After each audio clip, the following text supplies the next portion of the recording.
네, 여러분 안녕하십니까? 컴팩트 행정법 장지혁입니다. 자, 오늘은 2025년 최신 판례, 행정법에서 새로 나온 판례 정리해드리기 위해서 영상 촬영하고 있고요.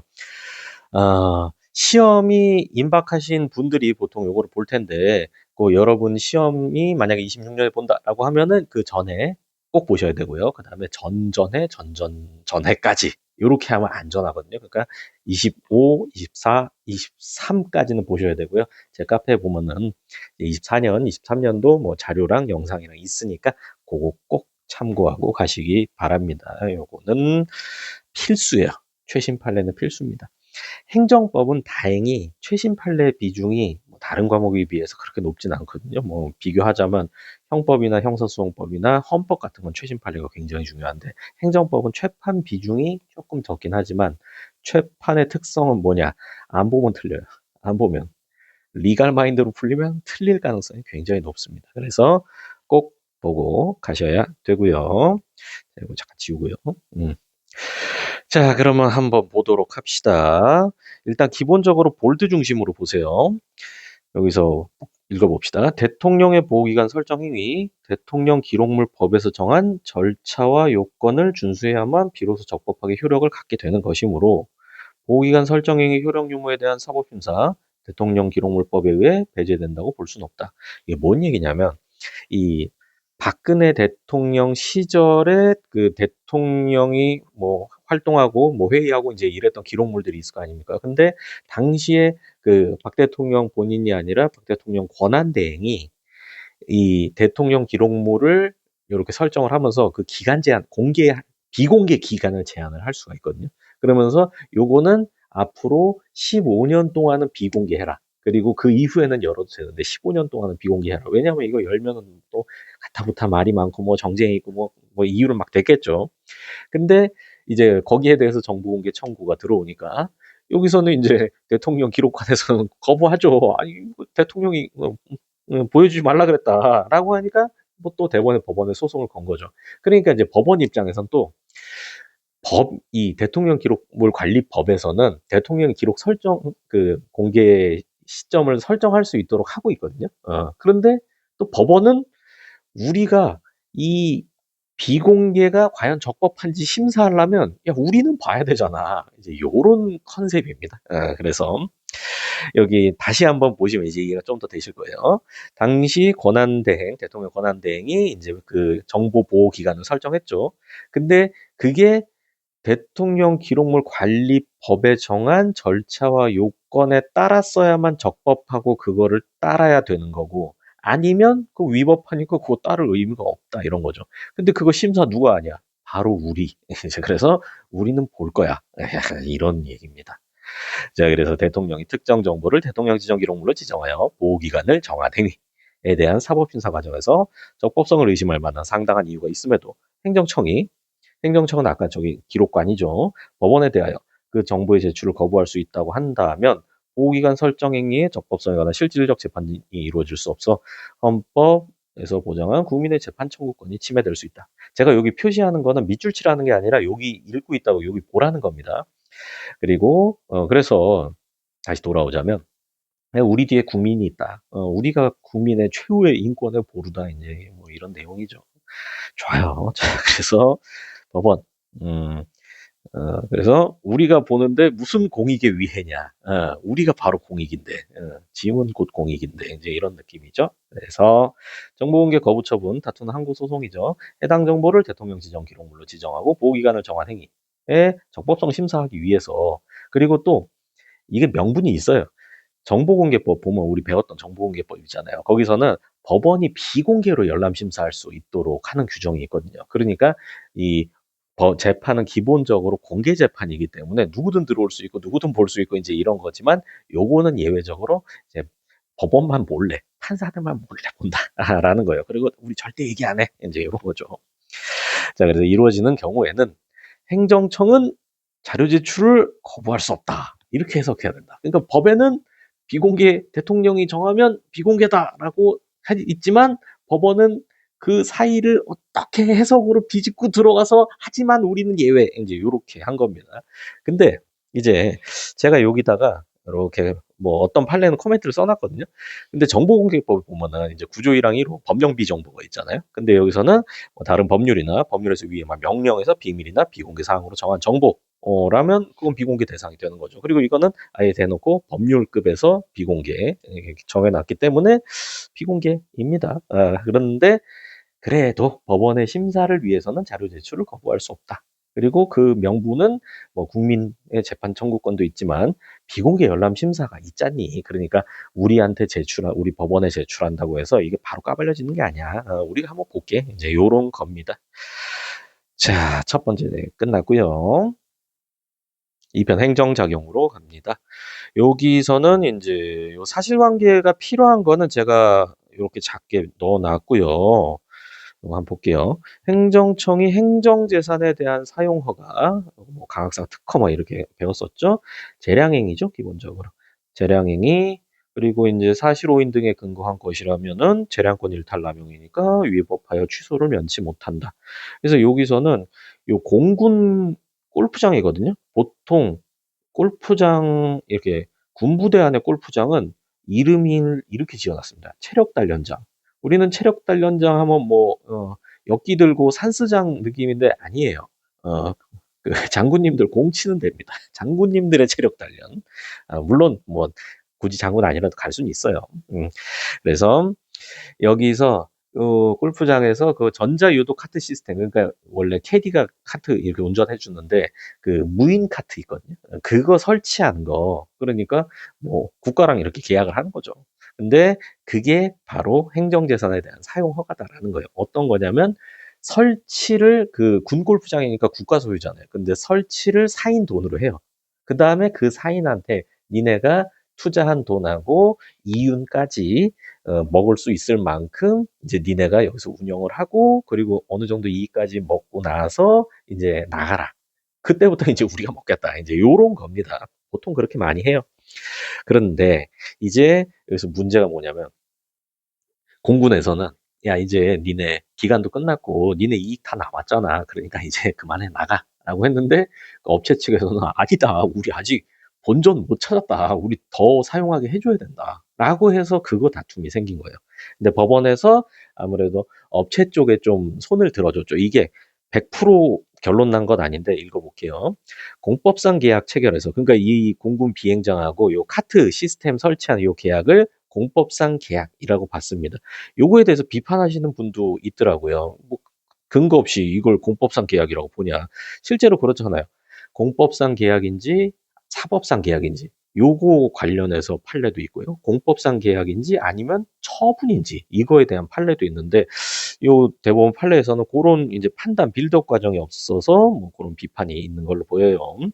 그다음에 다른 권리를 취득한 상대방이 그 업체죠. 그런 권리의 실질적 보장을 위한 방법의 하나로 그 이윤 돈 아직 본전 못 찾았다. 돈 더 벌게 해줘라. 공법상 계약의 상대방 측인 행정청을 상대로 수익적 행정행위를 신청하였고 요게 그거예요. 우리 좀 더 운영할 수 있게 해주라.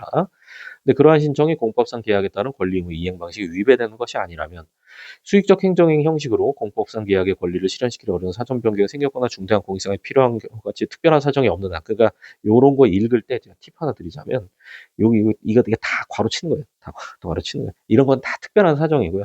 수익적 행정행위 신청했다. 그러면 행정청으로서는 수익적 행정에 관한 재량권을 공법상 계약에 반하지 않는 범위에서 행사해야 된다. 그러니까 이거예요. 법원에서 지금 대법원은 2심 재판이 제대로 됐나만 요 CCTV 돌려보는 거거든요. VAR인가? 그거 있잖아, 그거. 경기할 때 그거 하는 거. 이렇게 네모, 손가락으로 이렇게 네모하는 거 있잖아요, 그거. 그거 하는 거예요. 그러면은 이제 대법원이 보니까 이거죠. 아니, 얘네가 이렇게 주장했는데 실제로 계약상 이 업체가 이익을 못 남겼으면 그거는 계약 위반이잖아요. 그러니까 2심에서 이게 정말 이윤이 아직 본전을 못 찾았는지 아니면 쟤네가 충분히 이윤을 먹고 나서도 이 꿀단지 뺏기기 싫어가지고 이제 배짱 튀기고 있는 건지 이제 그거를 심리를 했어야 된다라는 거. 원심에서 정상금 잔존 여부 이게 무슨 말인지 알겠죠 이제. 그거 심리했어야 된다. 근데 니네가 똑바로 심리 안 했다라는 이유로 파기환송했습니다. 그러니까 이제 2심을 가보면 이제 이렇게 되겠죠. 이제 뭐 각 양쪽에다가 서류 내라고 하겠죠. 니네 뭐 지출 비용이랑 그다음에 얻은 이익이랑 서류 내봐라. 그러면은 뭐 골프장 측에서도 막 정리해서 낼 거고, 그리고 업체 측에서 정리해서 내겠죠. 그러면은 뭐가 맞는지 이제 합리적으로 이제 법원에서 따져본 다음에, 야, 요거, 그리고 법원에서도 이제 그런 건 생각합니다. 얘네들이 그냥 본전만 찾으면 되는 게 아니라 충분히 이윤도 파고, 뭐, 합리적인 범위 내에서는 이윤도 먹고 그래야 될 거 아닙니까? 이제 그게, 사업이고 일이고 하니까.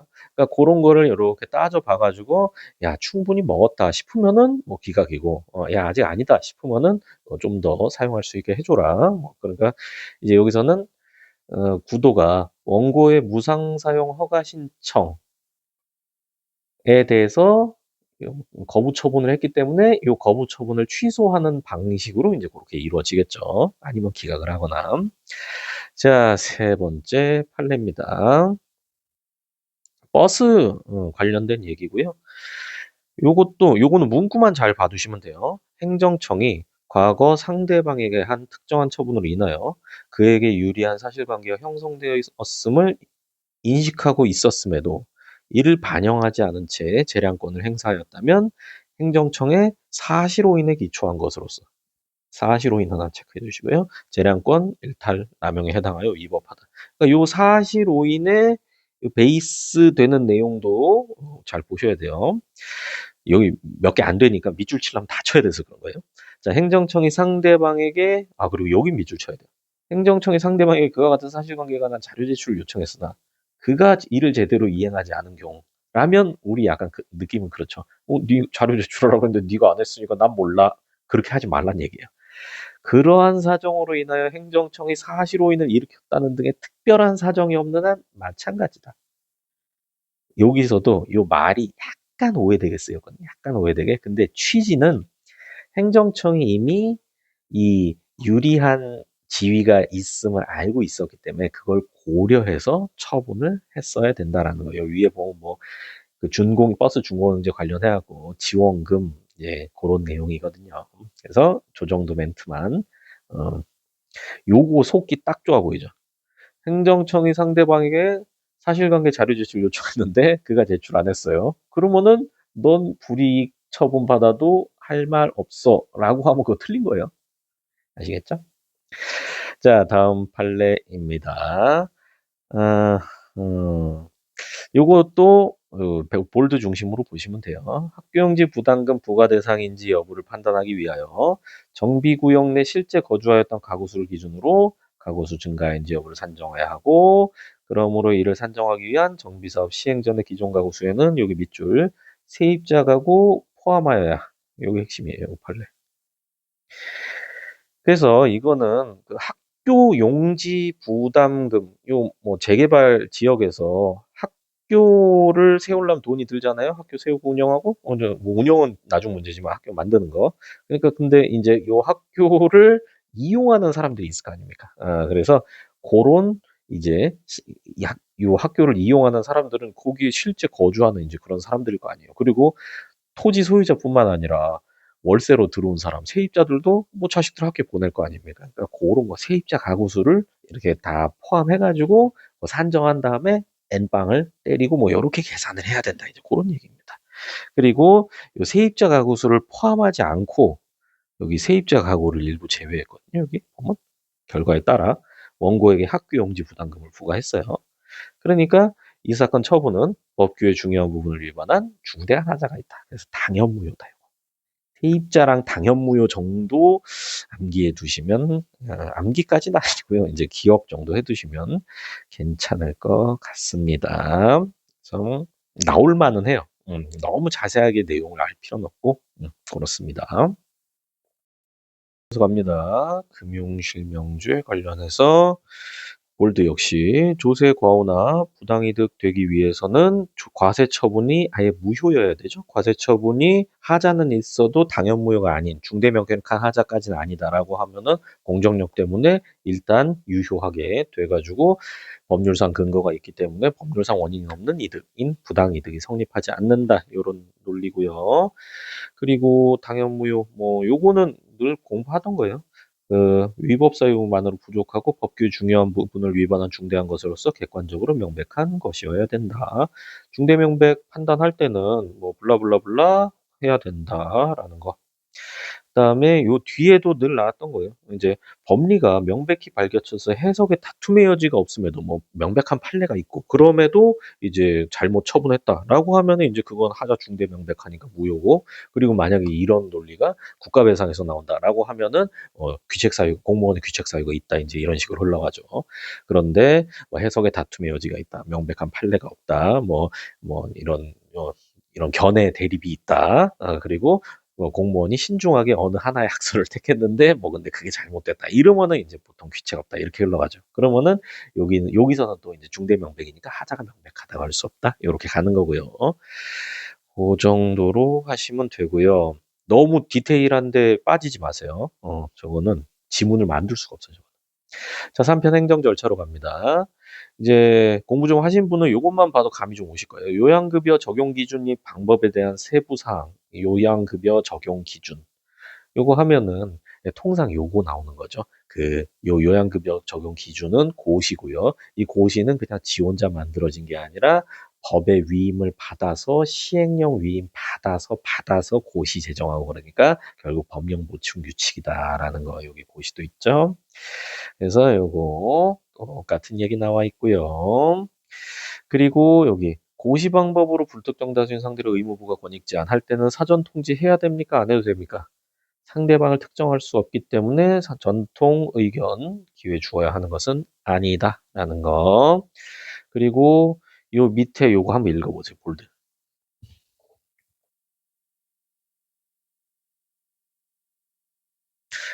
뭔 얘기인지 조금 익숙하셨으면 좋겠는데 이게 이 재량 혹은 뭐 판례는 이제 요 판단여지 영역에서도 판단여지란 단어 안 쓰고 재량이라고 하잖아요. 재량이라고. 근데 이제 거기서는 그 행정청의 판단을 존중한다. 이제 이런 내용이 나오는 거죠. 그래서 뭐 재량 일탈나면 심사한다. 여기 이거 똑같은 얘기예요. 기준이 정하는 바에 따라 전문적 판단하였다면 판단은 기초가 된 사실 인정에 중대한 오류가 있거나 판단이 객관적으로 불합리하거나 부당하다는 게 특별한 서 이게 바로 다른 말로 하면 그냥 재량 일탈남용이에요. 재량 일람이 일람이 일람이 없다. 자, 근데 이거 별표 2개입니다. 이것도 좀 슬픈 얘기입니다. 슬픈가? 잠깐만 한번 볼게요. 판결 요지. 임용권자의 관할청에 대한 징계 의결 내용 사전 통보 의무를 규정한 사립학교법. 이건 어떤 거냐면 이제 학교 선생님이 있고요. 학교 선생님이 이제 뭔가 좀 잘못을 했어. 학생들한테 이제 좀 이게 뭐 말을 조금 그렇게 이제 했답니다. 그래갖고 이제 요게 뭐 투서 들어오고 이제 요즘 뭐 이런 거 하잖아. 그래가지고 여기서 징계를 했어요. 징계.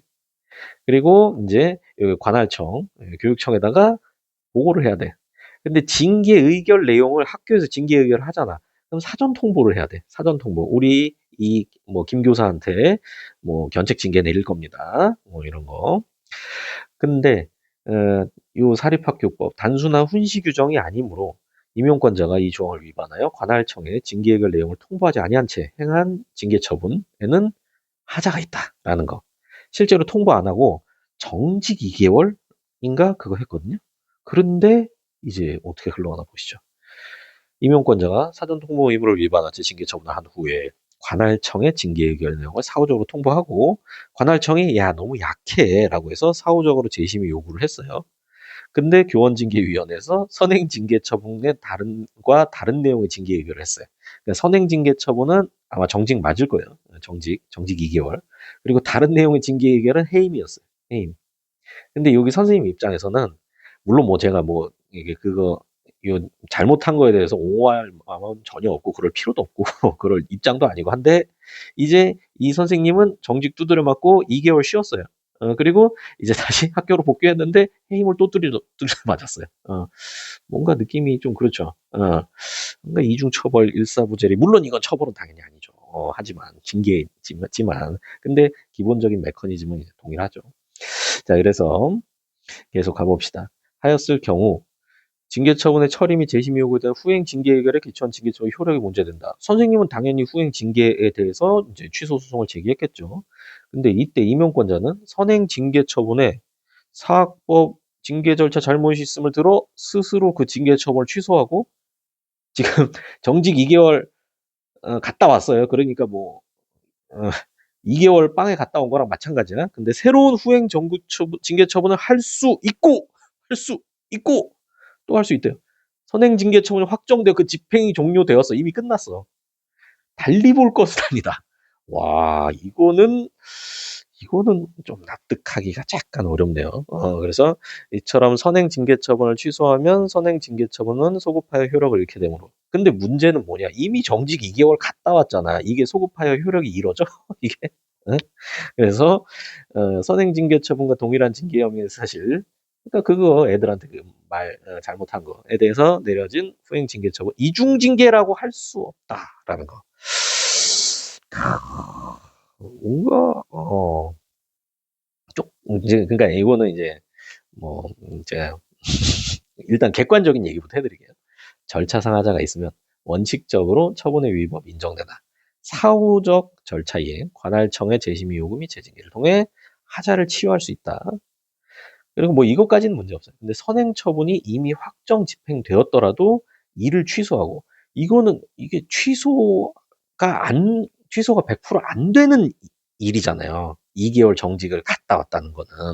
근데 새로 처분할 수 있다. 그러니까 적법 절차에 대한 사법적 통제보다도 행정청의 편의를 도모한 점이 비판 요소다라는 거. 그래서 통상 절차상 하자가 있으면 이제 그거는 그 처분의 상대방인 국민에게 유리한 방향으로 이렇게 해석을 해주는데 여기는 조금 그런 방향이 아니었던 거. 그래서 요거에 대해서 이제 언급하신 학자분들도 좀 있어요. 그러니까 이제 요런 게 출제가 될 수 있습니다. 그리고 요거는 그냥 읽으면 틀려요. 그냥 읽으면 한 정직 갔다 왔잖아. 근데 정직을 취소하고 해임을 해. 그럼 이중 아니야? 아니야. 이제 이겁니다. 조심하셔야 돼요, 저거는. 다른 시험에서도 저거는 충분히 나올 수 있을 것 같아요. 자, 그 다음에 8번. 과세예고 통지. 과세관청이 조사한 사실 등의 정보를 미리 납세자에게 알려줌으로써 납세자가 뭐 이제 의견 진술 기회도 가지고 권익 보호하고 처분의 사전 통지로서의 실질. 과세 너 얼마 요번에 받을 거야. 통지해 주는 거. 사전 통지. 과세 처분이니까 뭐 그대로 연결되죠. 그리고 과세 처분 이후에 행해지는 심사, 심판 청구나 행정 소송. 과세 처분에 대해서는 이거 심사나 심판 청구가 있죠. 그다음에 소송.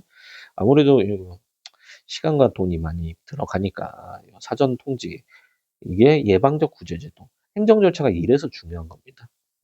그리고 권리구제의 폭이 넓다라는 거. 그래서 과세관청이 과세 처분에 앞서 필수적으로 행해야 할 과세 예고 통지를 하지 않거나 예고 통지 후 적부심사 청구나 그에 대한 결정이 있기도 전에 과세 처분함으로써 납세자에게 과세 전 적부심사 기회를 부여하지 아니한 채 과세 처분을 하였다면 절차적 권리 침해한 것이다. 그러면 어떻게 올라가겠어요? 중대한 하자. 그냥 위법하다.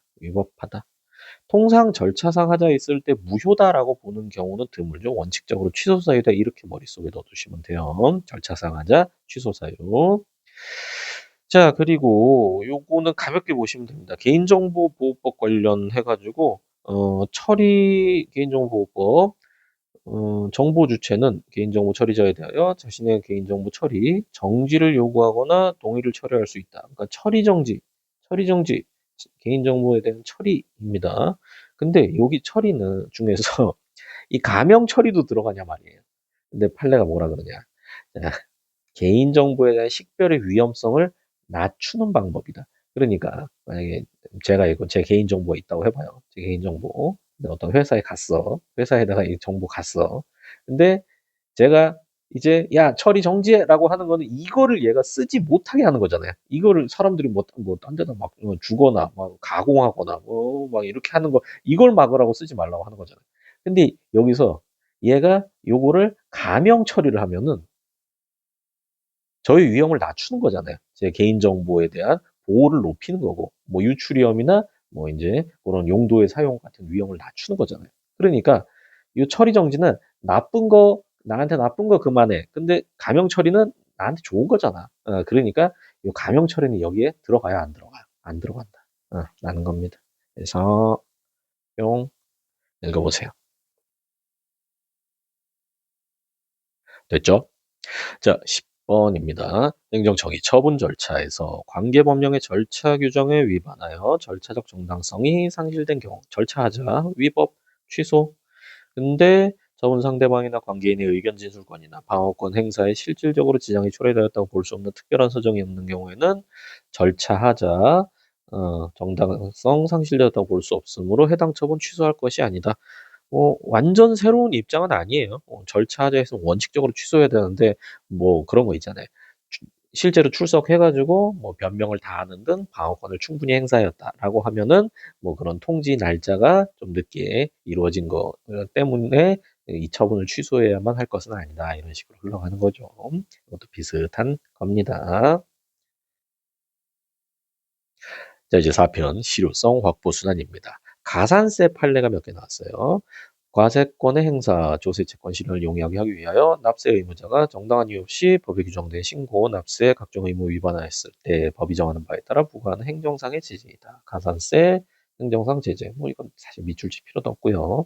따라서 단순한 법률의 부지나 오해의 범위를 넘어서 세법 해석상 의의로 인한 견해 대립이 있는 등으로 납세 의무자가 그 의무를 알지 못하는 것이 무리가 아니었다고 할 수 있어 정당하다고 볼 수 있는 사정이 있는데 또는 그 의무의 이행을 당사자에게 기대하는 것이 무리라는 사정이 있을 때 등 그 의무를 여기 밑줄 의무를 게을리한 좀 탓할 수 없는 정당한 사유 있는 그러면 제재를 가할 수 없다. 가산세 또 이렇게 된다. 제재를 가할 수 있다. 이렇게.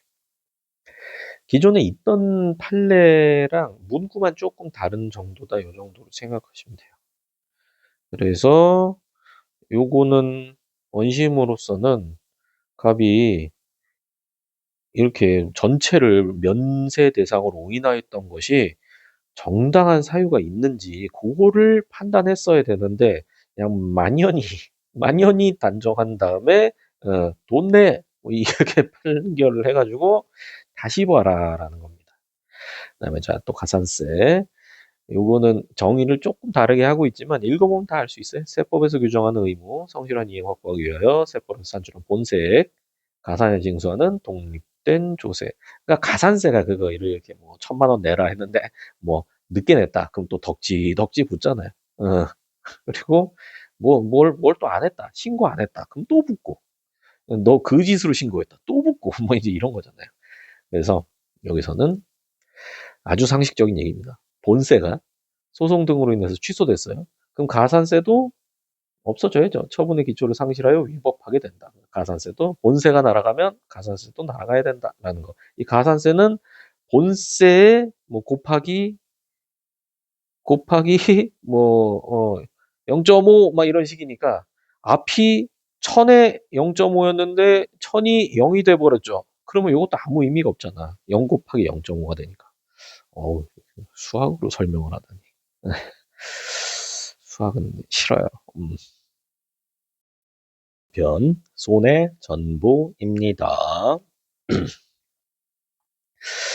여기 앞에 볼드 안 했지만 가볍게 보자면 법관의 재판에 대해서 국가배상 청구 뭐 대법원의 입장은 좀 비판받고 있거든요. 너무 좁게 인정한다. 다른 공무원에 비해서 법관의 재판에 대한 국배 책임은 너무 좁게 인정한다라는 거. 제가 보기에도 지극히 공감되고요. 그래서 법관이 위법하거나 부당한 목적을 가지고 재판을 하겠다거나 법이 준수하고 있는 기준을 현저하게 위반하는 법관이 그에게 부여된 권한의 취지에 그냥 어긋나면 안 되고 명백히 어긋나야 돼요. 인정할 만한 특별한 사정이 있어야 된다라는 거.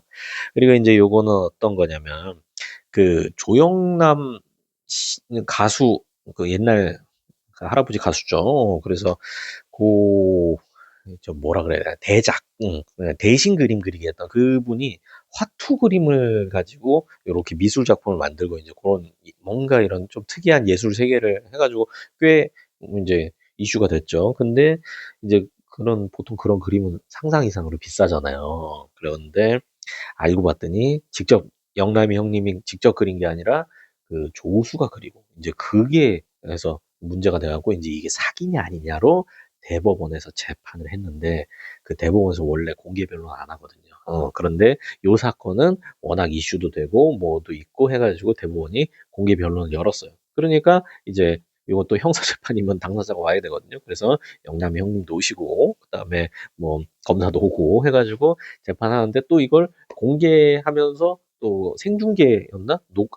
생중계는 아니고 중계 방송을 했어. 중계 방송. 그러면서 이제 뭐 목소리, 이름 요런 것만 지우고 얼굴은 그대로 이제 드러내고 요렇게 방송을 한 거예요. 그러니까 고 영남이 형님 입장에서는 내가 형사 재판을 받는 모습이 전 국민에게 생중계되는 거. 이제 그게 싫을 수 있죠. 싫을 수 있죠. 그래 가지고 고 중계를 의사결정을 한 법원의 그 재판장에 대해서 국가배상 청구를 한 겁니다. 그러니까 무려 대법관에게 국가배상 청구를 한 거예요.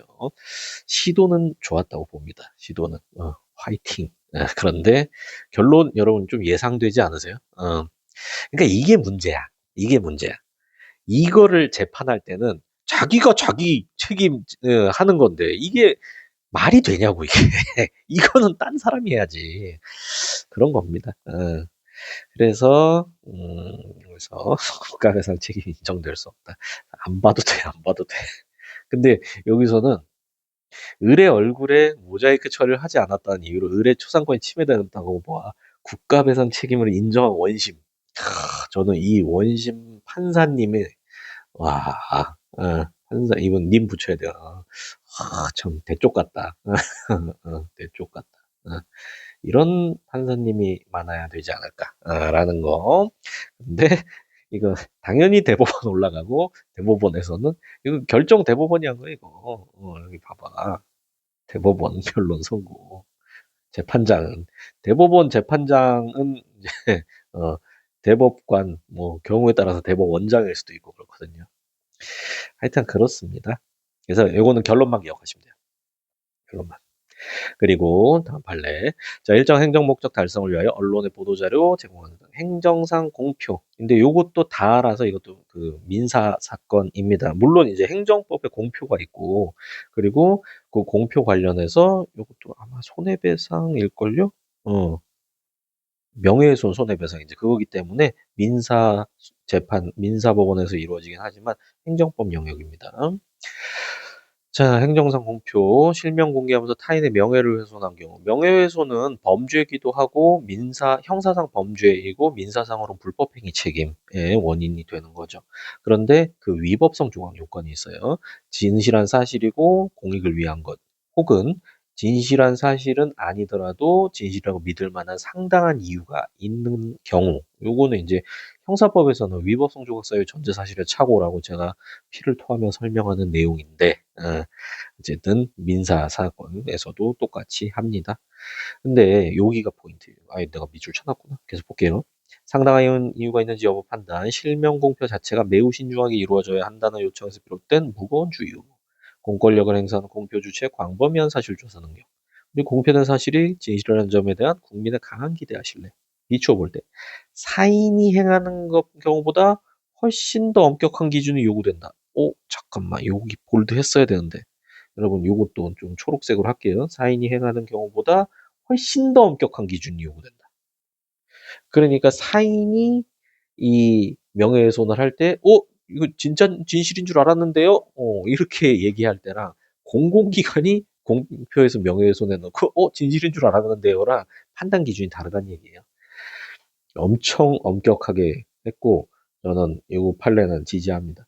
공표 사실이 의심의 여지 없이 확실한 진실이라고 믿을 만한 객관적이고 타당한 확증과 근거가 있는 경우가 아니라면 그러한 상당한 이유가 있다고 할 수 없다라는 거가 엄청 엄격하게. 근데 이 명예침해나 이런 거는 우리 소위 나락 간다라고 말하잖아요. 그러니까 이건 신중하게 해야죠. 그리고 여기도 행정상 공표의 경우에도 순수하게 의견만 표명한 것은 타인의 명예를 훼손하는 행위가 될 여지가 없으나 의견이나 평가를 표명하는 형식의 표현 행위를 하더라도 전체적 취지에 비추어 의견의 근거가 되는 숨겨진 기초 사실. 그러니까 요 사실하고 의견하고 요 단어의 대립을 보면서 읽으시면 돼요. 주장이 묵시적으로 포함되어 있고 그 사실이 타인의 사회적 평가를 침해할 수 있다면 명예훼손에 해당할 수 있다라는 거. 자, 여기 중으로 사인의 경우보다 명예훼손 등이 위법성 조항 요건 더욱 엄격하게 설정한다. 더 쉽게는 공공기관에게 더 엄격한 기준을 지운다라는 거. 자, 다음 판례입니다. 요거는 손실보상 내용이고요. 동일한 토지 소유자에 속하는 일단의 토지 일부가 취득됐어. 제 땅에 이렇게 있는데 이만큼이 수용됐어요. 그럼 여기 잔여지죠? 근데 이 잔여지가 이제 손실이 하락되겠죠? 이렇게 예쁜 땅이었을 때보다 이렇게 해가지고 땅이 좀 비읍지읒 같아졌다라고 하면 이 가치가 떨어지겠죠. 그래서 잔여지의 손실은 편입되기 전 잔여지의 가격에서 편입된 후에 잔여지의 가격을 뺀 금액으로 평가한다. 근데 여기서 말하는 이 편입되기 전에 잔여지의 가격은 여기가 전부 다 편입됐을 때, 일단의 소지 전부가 편입되는 경우를 상정한 잔여주분의 평가액을 말한다. 그래서 그리고 뭐 여기까지 문제 없어요. 전체에 대해서 단일한 가격으로 평가하는 것이 원칙이다. 요 일단의 토지 이거 한 덩어리로 보고 평가해야 된다. 그런데 일단의 토지가 현실적 이용 상황이 다르거나 용도 지역 등 공법상 제한을 달리하여 가치가 명확히 구분된다. 그러니까 뭐 이렇게 땅이 있는데 뭐 요만큼은 요 농지야 여기는. 그리고 여기는 대지야. 그러면은 여기 가치가 훨씬 더 높을 거 아니에요. 그러니까 그럴 때는 그런 거 고려해야 된다. 그러니까 다른 부분별로 구분해서 평가해야 된다라는 거. 읽어보면 상식적인 내용이고 요런 거는 한번 읽어보고 가면 맞출 수 있어요. 자, 여기 제가 별표 해놓은 거는 그 평성이나 이런 데서 다뤘던 거니까 조금 더 신중하게 보세요. 자, 교육부가 국공립대학 교육연구 학생지도 비용에 대한 감사 결과 바탕으로 각 국립대 총장에게 소속 교원 을 등에 대한 교육연구 학생지도 비용 환수해라. 신분상 조치, 징계 때려라 하도록 요구함에 따라서 총장이 교내 이메일을 통해 을 등에게 환수금 납입안내 라는 제목의 문서를 첨부하여 환수금을 납부해달라는 요청을 통지했어요. 그러니까 이제 요 요청을 받은 사람은 요 요청 통지에다가 취소 소송을 제기하겠죠. 그러면 제일 문제되는 게 요청. 야, 요청인데 이게 처분이냐? 이제 이게 문제가 되는 거죠. 그런데 처분성을 인정하면은 결국 이러한 사실관계에 대해서 행정법원에서 심사해주고 경우에 따라서는 요구를 취소해가지고 권리구제를 해주기 때문에 처분성 인정 범위가 넓어진다는 거는 국민의 권리구제 범위가 올라간다는 거예요. 그래서 이렇게 처분성을 새로이 인정하는 판례는 항상 중요한 판례, 항상. 그래서 여기 이 판결도 짜짜짜짜짜짜 이유 해가지고 사실 여러분이 생각해 보세요. 여러분이 이 소속 교원이에요. 국립대 소속 교원이니까 뭐 국립대 교수거나 강사거나 그렇겠죠. 근데 총장이 야, 너 얼마 받은 거 환수 요청합니다라고 하면 그게 요청이니? 총장님 싫은데요? 이게 되나? 어, 절대 안 되죠. 그러니까 이거는 그냥 다퉈야지 이거는. 그냥 무시할 수가 없는 사실상의 강제력 불이익이 있는 거잖아요. 그렇기 때문에 이제 여기서 뭐 그리고 다른 구제 수단도 없다라는 겁니다. 그래서 요거는 처분에 해당한다라고 봤습니다. 실제로 국립대가 아무래도 사립대보다는 돈을 조금 덜 주거든요. 사립대는 보면은 쓰잘데기 없이 돈 저렇게 남아 도나 싶을 정도로 과도하게 좀 돈을 주는 경우도 있어요. 100% 다는 아니고. 저 사람이 저 돈을 가는 게 이 자본주의 사회 논리에 맞는가라고 의심이 드는 경우도 많이 있긴 합니다. 어쨌든 국립대에서는 이제 아무래도 월급도 짜고 그러다 보니까 요런 거, 요런 교육연구 학생지도 비용 같은 걸로 조금 더 많이 줘가지고 보전을 좀 해줘요. 그러니까 요 사람들 입장에서는 이게 뭐랄까 이제 거의 뭐 월급하고도 되게 그러니까 완전 가외돈이 아니라 이제 먹고 사는 좀 그런 거라도 좀 밀접한 관련이 있다? 그 정도로 이해해 주시면 되겠어요. 이건 이해 안 해도 돼요, 사실. 자, 그렇습니다. 그리고 여기 한번 봅시다. 요것도 중요한 판례예요. 교육부 당국관이 대학의 산학협력단을 학술 지원 대상자로 선정하고 학술 지원 사업비 지원하였다가 참여 교수가 사업비 용도외로 사용했다는 이유로 산학협력단에 대하여 환수 처분했어요. 근데 해당 비위를 저지른 것으로 지목된 참여 교수가 요 환수 처분의 취소 소송 제기한 거예요. 그럼 법원에선 뭐가 문제돼요? 법원에서는 네가 뭔데? 넌 처분의 상대방도 아니잖아. 그러니까 이게 바로 원고 적격 문제죠. 원고 적격. 근데 원고 적격은 원칙적으로 처분 상대방에게 인정되지만 예외적으로 제3자라고 하더라도 실질적인으로 이제 자기 법률상 보호되는 이익이 침해됐다라고 인정되면 원고 적격이 인정되죠. 이거 뒤에 보시면 음, 아니라고 하더라도 개별적, 직접적, 구체적 이익을 침해받았다고 보는 것이 타당하다라고 했습니다. 그래서 이제 여기도 보고 뒤에 행정청이 학술 지원 사업비 환수 처분, 학술 지원 대상자 선정 제외 처분. 이것도 봐봐.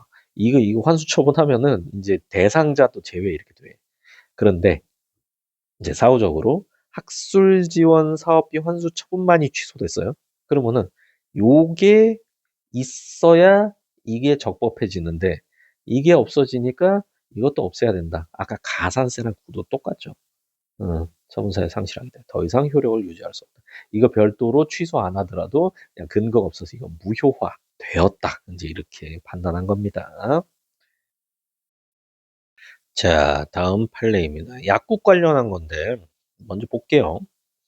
의료기관의 처방약 조제 기회, 공정하게 배분받을 기존 약국 개설자들의 이익은 약국 개설 등록 처분의 근거법 관련법에 의해서 보호되는 개별 직접 구체적 이익이다.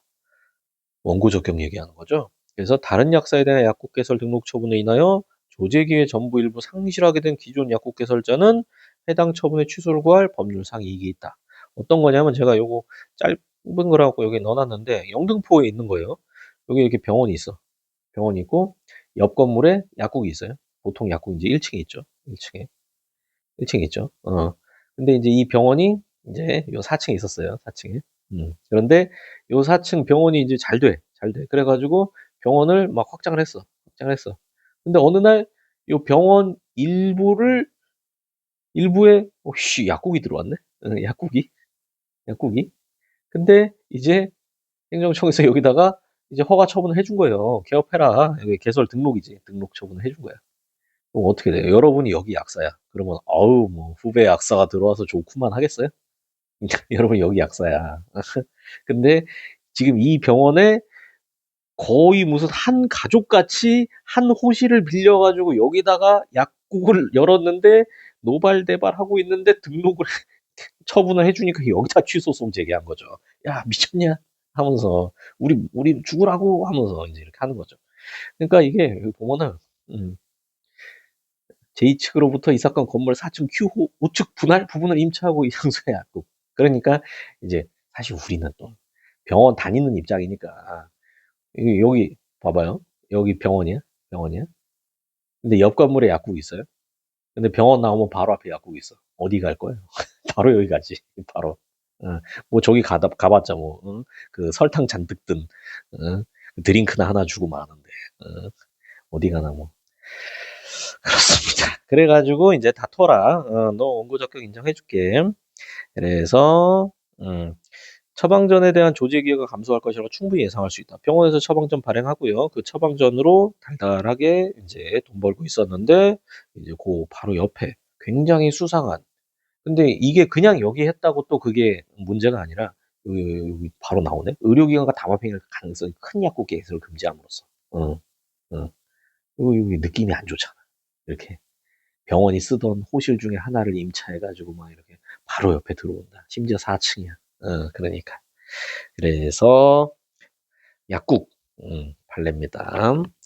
자, 그다음에 이것도 한번 봅시다. 근로자가 요것도 짧은데 기존 판례랑 헷갈릴 수가 있어요. 근로자가 부당해고 구제 신청을 할 당시 이미 정년에 이르거나 근로계약 만료, 폐업 등의 사유로 근로계약 관계가 종료하여 근로자의 지위에서 벗어난 경우에는 노동위원회 구제명령을 받을 이익이 소멸했다. 그래서 그러면 재심 판정 취소하였더라도 노동위원회로서는 다시 구제 명령할 수 없다. 그래서 재심 판정의 취소를 구할 소위 이익이 없다. 부당 해고를 당했어. 그래서 부당 해고라고 노동위원회에다 구제 신청을 했어요. 근데 이미 정년에 이르렀어. 그리고 뭐 근로계약 만료 혹은 폐업이 됐어. 그래서 이게 노동위원회에서 구제 명령을 해줘 봤자 뭐 더 이상 얻을 게 없는 상황인 거예요. 다른 판례 제가 뭐 조심하라고 한 거는 이미 정년에 이르렀다 하더라도 그동안에 못 받은 월급이 있으면 그거 회복되는 법률상 이익이 있으니까 협의의 소익이 있다. 그런 판례가 있었죠. 근데 여기서는 이제 뭐 그런 자세한 얘기는 안 하지만 이제 그런 이익조차 없는 거예요. 없는 거. 그래서 요 판례 자체를 봐가시면은 안전할 거다라는 거. 자, 다음 판례입니다. 법원이 요것도 좀 출제할 만해요. 법원이 학폭 예방법 행수 규칙에 따라서 피해 학생 또는 보호자의 의견 청취 절차를 거쳐 집행정지 결정을 했어요. 그러니까 이런 거죠. 학교 폭력을 했다. 얘 가해자야. 그래가지고 학교에서 이렇게 징계를 했어요. 근데 이제 얘네 부모겠죠. 뭐 징계 처분에 대해서 취소 소송 제기하니까 법원에서 심사를 하죠. 그런데 이 법원에다가 취소 소송뿐만 아니라 집행정지 청구까지 한 거예요. 그러니까 이제 법원에서 이제 이거를 판단하는 겁니다. 그래서 이제 원심에서 집행정지 결정을 했어요. 그러면 이제 그 후에는 특별한 사정이 없는 한 별도의 의견 청취 절차 거치지 않더라도 동일한 학폭 조치에 관하여 다시 집행정지 결정을 할 수 있다. 그러니까 1심에서 집행정지했어. 그리고 1심 끝나고 2심으로 올라갔어요. 그러면 2심에서도 다시 집행정지, 보통 이제 집행정지 1심에서 집행정지 하면은 우리 법원이 판결 선고할 때까지 정지한다 이렇게 하거든요. 그러니까 판결 선고하면 이제 요 효력이 다시 풀리는 거잖아요. 정지했던 게.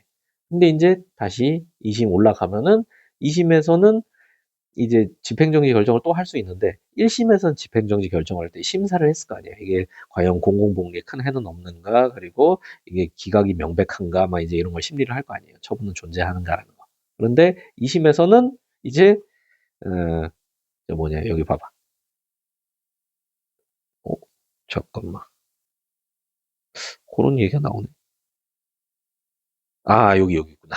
별도의 의견 청취 절차 거치지 않더라도 이거예요, 이거. 그러니까 2심에서는 1심에 그런 절차 거치지 않고 그냥 바로 집행정지 결정해도 문제 없다라는 얘기예요. 요거. 하급심 법원에서는 의견 청취 절차를 거쳐서 집행정지 결정을 했다 하더라도 상급심 법원에서 안 해도 된다는 거예요. 그다음에 집행정지 결정이 있으면 결정 주문에서 정한 정지 기간, 통상은 뭐 판결 선고 시까지입니다. 처분을 실현하기 위한 조치를 할 수 없다. 그리고 처분의 효력을 정지한 집행정지 결정이 있으면 그 정지 기간 중에는 처분이 없었던 것과 같은 상태가 되므로 집행정지 결정의 기속력에 따라서 처분청은 즉시 요 밑줄 칩시다. 집행정지 결정 기속력에 따라 처분청은 즉시 원상회복이나 결과 제거 조치를 취하여 여기서의 결과 제거 조치가 이거예요. 그 즉시 학생부에 기재된 학폭 관련 조치상을 삭제하여야. 그러니까 여기서 학교에서 어떻게 했냐면은 학생부 기재는 유지한 채 그냥 집행정지 중이라는 문구만을 부기했어요. 부기가 어, 추가로 적는다는 뜻이에요. 그래서 여기 뭐 예를 들어서 이제 학폭 관련해서 블라블라블라 해가지고 뭐 정학 뭐 1개월 뭐 이렇게 해놓고 옆에다가 괄호 열고 집행정지 중 이렇게 써놓으면 안 되고 얘가 지우란 말이야. 예. 얘네 이제 뭐 상급 학교 가고 그러면 이제 불이익 생길 수 있다라는 거. 그래서 삭제에 준하는 조치로 볼 수 없다. 그다음에 블라블라 해가지고 효력 정지 여부 결정할 때는 비교 영역 똑바로 해라. 뭐 그 정도 얘기고요. 읽어보시면 될 거예요. 저거는. 자, 다음 판례입니다. 재임용 심의 사유, 학칙이 정하는 객관적 사유에 근거하도록 규정한 취지는 해당 교원에게 사전의 심의 방법의 예측 가능성을 제공하고 사후에는 재임용 거부 결정의 합리적 기준에 의하여 공정하게 이루어졌는지 심사할 수 있도록 재임용 심사 기준이 사전에 객관적인 규정으로 마련되어 있어야 함을 요구하는 것으로 보아야 한다. 그러니까 학칙에 따라서 재임용을 심의해라라는 거고요. 재임용 거부의 객관적 사유, 재임용 심사 기준이 미달된다는 사유 전혀 존재하지 않는다. 사유가 존재한다 하더라도 교원으로서 검증하여 적격 풍류물을 심사하기 위한 제2명심사에서 재량권을 일탈하며 명한 결과 합리적인 기준에 기초한 공정한 심사가 결여된 것으로 인정되어 사법상의 효력 자체 부정한 것이 사회통념상 타당하다고 인정될 경우에는 제2명 거부 결정은 무효다. 무효다. 그래서 여기서는 요 무효에다 밑줄 쳐주세요. 무효. 무효.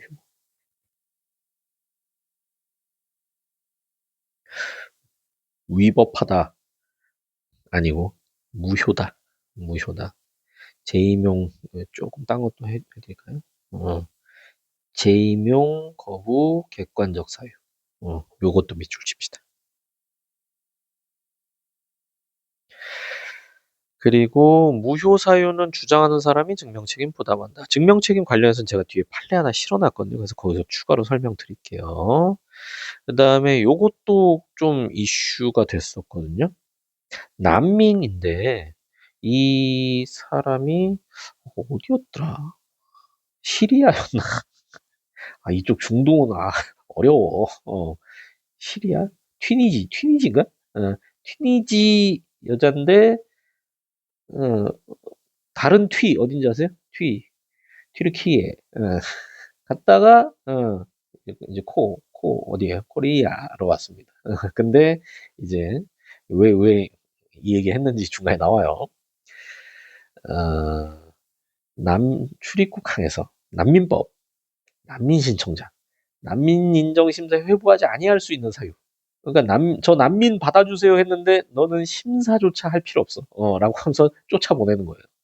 근데 그중 4호. 박해 가능성이 없는 안전한 국가 출신이거나 안전한 국가로부터 온 경우.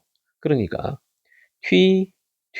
코잖아요. 튀티코. 근데 이 중간에 튀에가 여기가 안전한 국가 출신이라고 평가되면 그러면 우리 안전한 코리아에서 쫓겨날 수 있어요. 그래서 이제 여기서 이제 그 여성이 요 어디야? 이게 잠깐만 이게 행정축이 누구더라? 그래 법무부 장관. 법무부 장관의 이 결정에 대해서 취소 소송 제기한 거고 법원에서 이 안전한 국가에서 온 경우 이거를 엄격하게 설정을 했어요. 엄격하게 아래 조건 모두 충족하는 경우를 의미하고 이거는 법무부 장관 또는 지방 출입국 외국인 관서의 장이 입증해라. 이 증명 책임이 거의 소송의 성패를 뭐 100%까지는 아니지만 좌우한다고 봐도 문제 없는데 이제 그렇게 본 겁니다. 그래서 요 세부적인 거는 뭐 외우거나 할 필요 없어요. 여러분 좀 싫어하는 사람이 있으면 이거 시험에 나온다고 외우게 시키세요. 아마 인연이 끊길 겁니다. 그러면. 그래서 요런 거까지는 시험에 안 나오고 엄격하게 봤다라는 거. 그래서 요것도 한번 읽어보세요. 지금.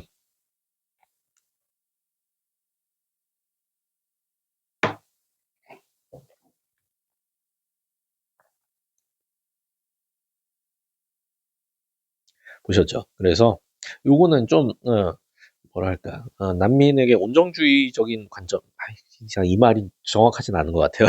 그래서 이제 난민을 좀 이렇게 함부로 쫓아내지 마라 라는 인권 옹호의 관점에서 이렇게 판결을 했다라고 보시면 되겠고요. 자, 그 다음에 조합, 토지 등 소유자, 조합원 지위에 관해서 분쟁 발생하면 당사자 소송입니다. 그러니까 지금 조합이 만들어지기 전에는 민사소송이에요. 근데 조합이 만들어지면 얘는 공법인이에요. 공법인. 행정 주체예요. 행정 주체. 행정 주체면서 행정청이야. 그러니까 이제 이 조합하고 조합원들하고 이제 이런 지위 문제 생기면은 그때는 당사자 소송이고요. 그리고 뭐 조합이 뭐 결정을 했다라고 해서 이제 그게 이 조합원의 지위를 바로 좌지우지하는 뭐 그런 거, 뭐 사업 시행 계획이나 이제 그거 이제 인가를 받거나 뭐 이제 저 그 뒤에 것들이 있죠. 이제 그런 거는 이제 처분이니까 그건 항고 소송으로 다퉈야 되는 거고요. 아우, 이거 말을 많이 했더니 머리가 아프네. 자, 그렇게 해서 조합원 자격 확인인데 여기는 이제 멘트가 조금 달라져요. 이거 봐봐. 신탁업자가 사업 시행자인 경우, 근데 위탁자 지위에 관해서 분쟁이 발생한다. 그러면 똑같이 마찬가지로 공법상 당사소송에 의하여 조합원 개념에 대응하는 위탁자 지위 확인을 구하는 소를 제기할 수 있다. 음, 그런 겁니다. 그래서 조합, 조합원, 신탁업자, 위탁자 이겁니다. 근데 이건 238례 추가인데 그 입증 책임, 증명 책임, 행정소송의 증명 책임 관련해 가지고 상세하게 나온 판례가 있어서 이거 한 번 더 보여드리려고 넣습니다. 자, 민사소송법이 준용되죠. 행정소송에는 8조에 따라서 증명책임 원칙적으로 민사소송의 일반 원칙, 법률요건 분류설이라고 하거든요. 에 따라서 당사자 간에 분배되고 기본적으로 자기에게 유리한 거는 자기가 증명책임을 집니다. 네, 항고소송은 특성에 따라서 해당 처분의 적법성을 주장하는 피고에게 적법 사유에 대한 증명 책임이 있다. 근데 예외적으로 행정처분의 당연무효를 주장하며 무효 확인을 구하는 행정소송에서는 원고에게 무효인 사유를 증명할 책임이 있다. 그러니까 여기가 꼭 이렇게 썼어야 되나 싶은데 무효 확인을 구하는 것도 항고소송이거든요. 그러니까 취소 소송, 무효 확인 소송 이렇게 하면 얼마나 좋아. 취소 소송은 피고한테 적법 증명 책임이 있어요. 적법 사유 증명 책임. 근데 무효 확인 소송은 원고, 국민에게 이 하자, 중대 명백한 무효가 있다라는 사실에 대해서 증명 책임이 있어요. 여기 피고는 행정청이잖아요. 그러니까 정리하자면 취소 소송에서는 증명 책임이 누구에게? 피고, 행정청에게 있어요. 그리고 무효 확인 소송에서는 원고, 국민에게 증명 책임이 있어요. 그리고 여기 딸려오는 거는 생각하면 돼요. 피고는 적법하다는 걸 증명해야겠죠. 피고가 이 처분 위법합니다. 취소돼야 마땅합니다. 라고 하면 너 간첩이지 이렇게 되는 거죠. 심신미약이거나. 그리고 원고 같은 경우에는 이거는 위법하다고 주장을 해야겠죠. 근데 여기서는 무효확인 소송이니까 이 위법이 중대 명백한 하자가 있어서 무효다. 라는 거 주장하는 거죠. 그래서 그리고 요거는 또 참 나올 만할 것 같아요. 무효 확인을 구하는 뜻에서 행정처분의 취소를 구하는 소송에 있어서도 마찬가지다니까 이 무효 확인을 구하는 취소 소송에서도 요거 그렇잖아. 취소 소송 요건 갖춰야 되잖아요. 그리고 증명 책임도 취소 소송이랑 똑같이 가는 거예요. 그리고 무효 확인을 구하는 소에는 취소를 구하는 취지도 포함되어 있다. 그래서 무효 사유가 증명되지 않는다. 법원으로서는 취소 사유에 해당하는 위법이 있는지 여부까지 심리하여야 한다. 그리고 나아가 요것도 한번 봐주세요. 과세 처분에 대한 취소 소송과 무효 확인 소송은 모두 소송물이 객관적인 조세 채무의 존부 확인으로 동일하다. 요것도 문장 만들기 좋아. 이것도. 여기는 밑줄을 좀 칩시다. 제가 밑줄 몇 개 쳐드릴게요.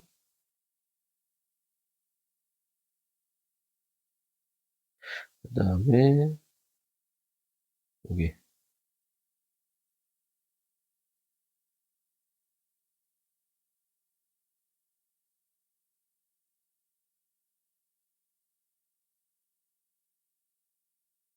요렇게 밑줄 치면 되겠네요.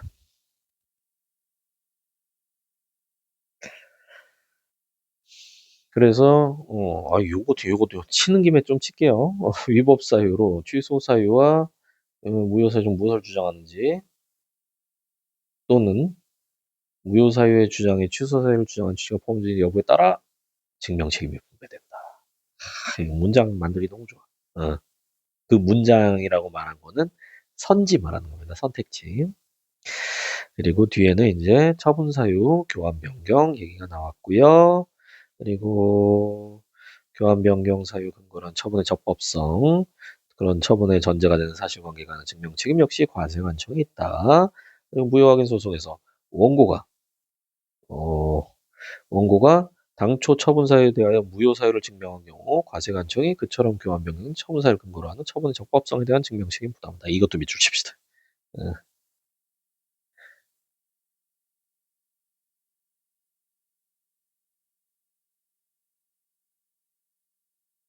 그러니까 이제 이런 거죠. 지금 무효 확인 소송이니까 원고가 무효인 하자 증명해야 돼요. 근데 원고 무효인 하자 증명을 했어. 그러니까 갑자기 행정청이 처분 사유 변경합니다 하면서 바꿨어. 그러면은 다시 원고가 그것도 무효라고 주장하는 게 아니라 이제 관세관청 네가 그걸로 했다면 적법하다는 거, 무효가 아니라는 거를 증명해라 라는 거. 그렇게 됩니다. 자, 이렇게 해서 행정법 총론 파트 설명은 끝났습니다. 그리고 제가 이번 뒤에다 행정법 강론도 좀 넣어놨거든요. 2025년. 그래서 혹시나 강론 그 시험 나오시는 분들도 자료 참고하시라고 넣어놨고요. 그래서 다 볼드 이렇게 해놨으니까 이렇게 읽어보시면 그렇게 많지 않거든요. 하나, 둘, 셋, 세 개밖에 없네. 그러니까 요거는 여러분 읽어보시는 걸로. 그 다음에 요런 지방자치법, 요런 거나, 어, 뭐 많지도 않고, 그러니까 요건 한번 읽어보시면 되겠습니다. 자, 이렇게 해서 2025년 행정법 최신 판례 다 설명드렸습니다. 여기까지 들으신 분들은 정말 공부하시고 제대로 준비하시는 분들이겠죠? 일 것 같습니다. 여러분, 건강하시고요. 항상, 흔들리지 마시고 꾸준하게 하시면 결국 여러분 목적 한 바 이루실 수 있을 겁니다. 응원하겠습니다. 조만간 우리 좋은 기회가 돼서 또 얼굴도 한번 보고 그러면 참 좋지 않을까 하는 생각을 항상 합니다. 자, 감사합니다. 여기까지 하겠습니다.